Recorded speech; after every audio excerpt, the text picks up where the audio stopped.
NEET 2026 देने जाने वाले सभी प्यारे बच्चों को पीसी सर का नमस्कार, सादर प्रणाम, नमो बुद्धाय, सत श्री अकाल, आदाब, राम राम, जय श्री राम।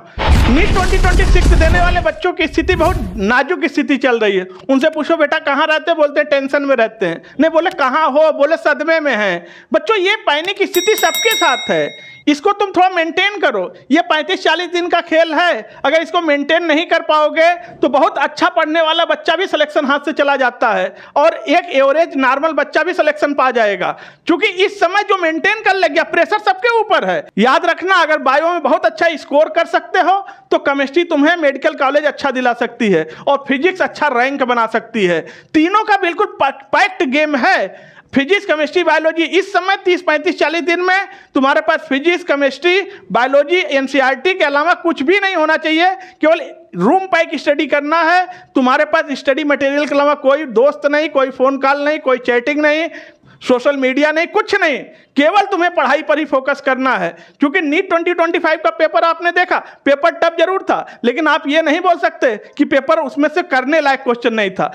क्वेश्चन टफ थे, लेकिन सारे क्वेश्चन टफ नहीं थे। उसमें करने लायक भी क्वेश्चन थे, उसे तुम कर सकते थे, लेकिन नहीं कर पाए या किए तो गलत हो गया। हम चलते 10 क्वेश्चन बहुत टफ थे, आप 10 क्वेश्चन न करते 30 क्वेश्चन तो कर सकते थे, लेकिन वो भी नहीं कर पाए।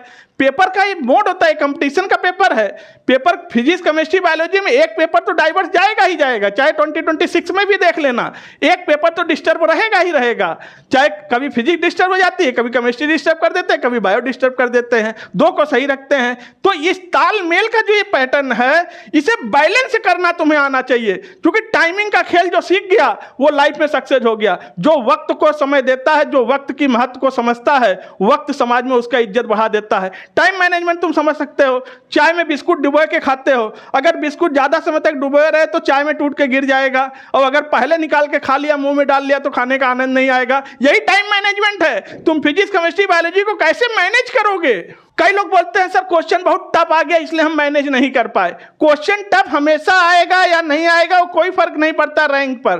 फर्क पड़ेगा कि कभी टोटल पेपर में टोटल क्वेश्चन टफ नहीं होते हैं, उसमें करने लायक क्वेश्चन होते हैं। जो तुम्हें करने लायक है वो क्वेश्चन तुम करो ना, जो टफ है उसको छोड़ दो।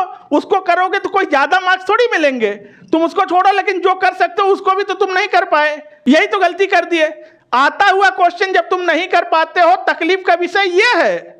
और जो क्वेश्चन तुम्हें आता ही नहीं है वो तुमसे छूट जाए, वो कोई तकलीफ का विषय नहीं हो। तो हमको आता ही नहीं है, लेकिन जो आ रहा था वो तुम्हारे हाथ से चला गया, ये मैटर करता है। और एक अच्छा स्टूडेंट वही होता है कि जो पढ़ के गया उससे आया क्वेश्चन गलत ना होने पाए, नहीं तो फिर तो पढ़ना ही बेकार है। 1 साल कोचिंग किया, फीस जमा किया, हॉस्टल में रहा, सब कुछ किया, खर्च किया, और इसके बाद क्वेश्चन नहीं कर पाए, सिलेक्शन हाथ से चला गया। अब कोटा वाले तो लूट रहे हैं, मान लो उनके यहाँ जाओ तो उसी कोचिंग में 1 lakh fees, 1.5 lakh fees, 2 lakh fees, hostel का रहना खाना अलग है, और तुम इस चकाचौंध में चले जाते हो कि AI रैंक फर्स्ट दिखाते हैं, सेकंड रैंक, थर्ड रैंक, सब रैंक उन्हीं के यहाँ से आ रही है। ये तुम खेल नहीं समझ पाते हो बेटा, इसी में फंस जाते हो, और फिर तुम्हारी मदद करने वाला कोई नहीं होता है, और बिना सिलेक्शन तुम घर वापस लौट आते हो। सोचो जिसके पास 1.5, 2-2, 2.5 लाख रुपए फीस लेते हैं एक बच्चे से, 20,000 बच्चा किसी कोचिंग में है, तो तुम जरा कैलकुलेट करके देखो, 20,000 गुणे 2 लाख, कई हजार करोड़ का पैकेज तैयार हो जाता है उनका।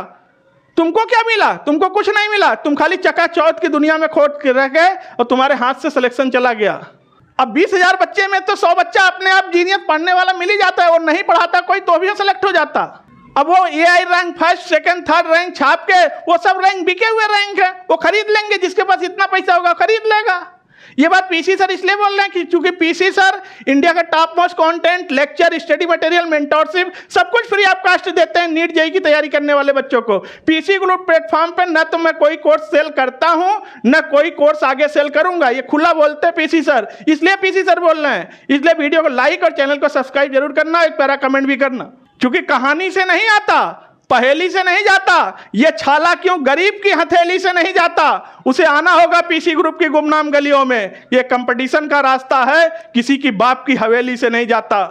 मैं मानता हूं कि पीसी सर से पढ़ने वाले 90% बच्चे गरीब बच्चे और मध्यम वर्गीय परिवार के बच्चे होते हैं जो पीसी सर से पढ़ते हैं। जो बहुत बड़े घरों के बच्चे, करोड़पति बच्चे होते हैं, वो पीसी सर से नहीं पढ़ते हैं। लेकिन 90% बच्चा जो इंडिया के कोने कोने से, हर स्टेट से जुड़ा हुआ है, जो पीसी सर पे ट्रस्ट करता है, पीसी सर से पढ़ता है, मैं उन बच्चों की बात करता हूं, उनके पास करोड़ रुपए फीस नहीं है कि वो फीस मेडिकल कॉलेज को दे दें, प्राइवेट दे दें और MBBS कर लें। सबके पास इतने पैसे नहीं है।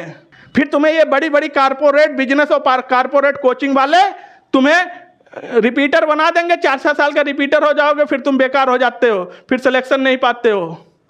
ये चूंकि एजुकेशन माफियाओं के हाथ में चला गया है, एजुकेशन उन लोगों के हाथ में चला गया जो बाइस्ड हैं, जो लोग केवल खेल रहे हैं सिस्टम के साथ और पैसे बना रहे हैं, और ये बात तुम समझ नहीं पा रहे हो।